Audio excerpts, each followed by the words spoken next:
The purpose of this critical case study will be to discover how a diverse group of low-track 11th grade students makes sense of using dialogic pedagogy in a public suburban high school English class, and the extent to which students and the teacher believe it can be used as a tool to foster engagement, to awaken academic self-concept, to promote democratic citizenship, and to provide a lever for social change. Well, the first thing I want to talk about is tracking. And some of the things I've noticed and what I worry about in the school where I'll be researching is that students in the low track classes are receiving inferior rote transmission pedagogy, worksheets, copying off of PowerPoint slides.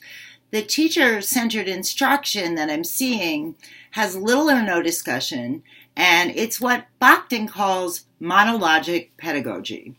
And students are becoming, as a result, almost anesthetized, or literally, in some cases, falling asleep. What we need to do, in the words of Maxine Greene, is awaken students. So I've been struggling to figure out how to do this for 15 years at least. And a few years ago, I met a teacher whose low-track classes were often mistaken for AP classes when administrators came in. So I went in to see, and what was really obvious when I went into her class immediately was that it was filled with student-to-student talk, and the teacher rarely gave any direct instruction. So this dialogic teaching became my research focus, and I started reading Robin Alexander, Gordon Wells, Abby Reisman, Nystrom, Gamarin, Resnick. There's a recent volume called Socializing Intelligence Through Academic Talk and Dialogue, put out by AERA. That has significantly helped me to refine my understanding of dialogic teaching and of its implications. And I've come to agree with Paulo Freire, who said dialogue is an existential necessity.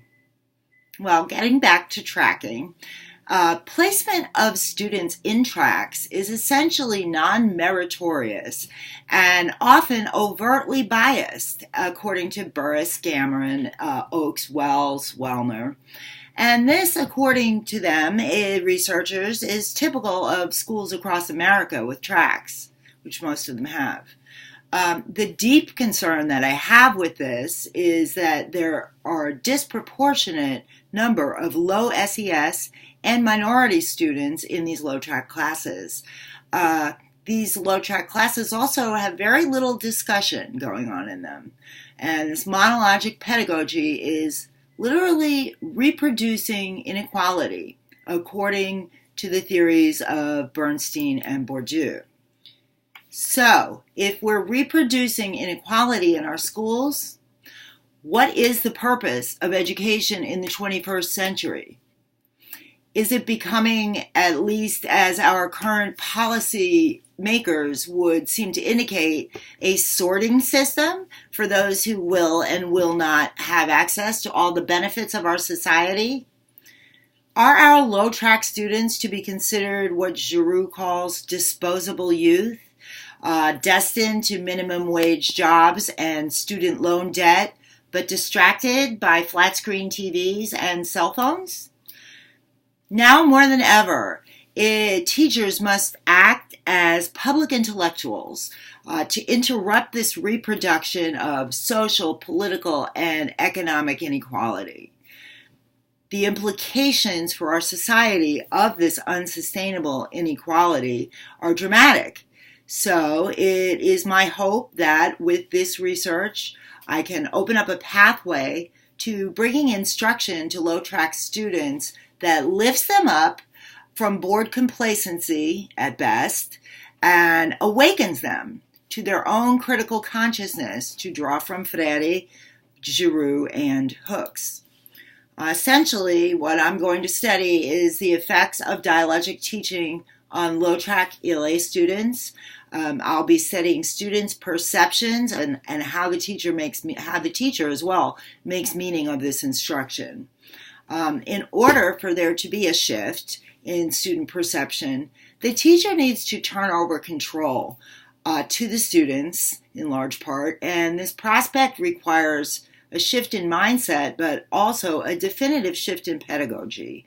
So what are the tools for doing this? Well, they're just not easily scripted, but they can be developed. So in conclusion, Adam Gamaran, who has studied tracking for decades, has called to bring together research on tracking and on pedagogy. And this is what I aim to do. I hope that my study can provide a lever for social change and provide some remedy for those who have been relegated to low track status. Thank you.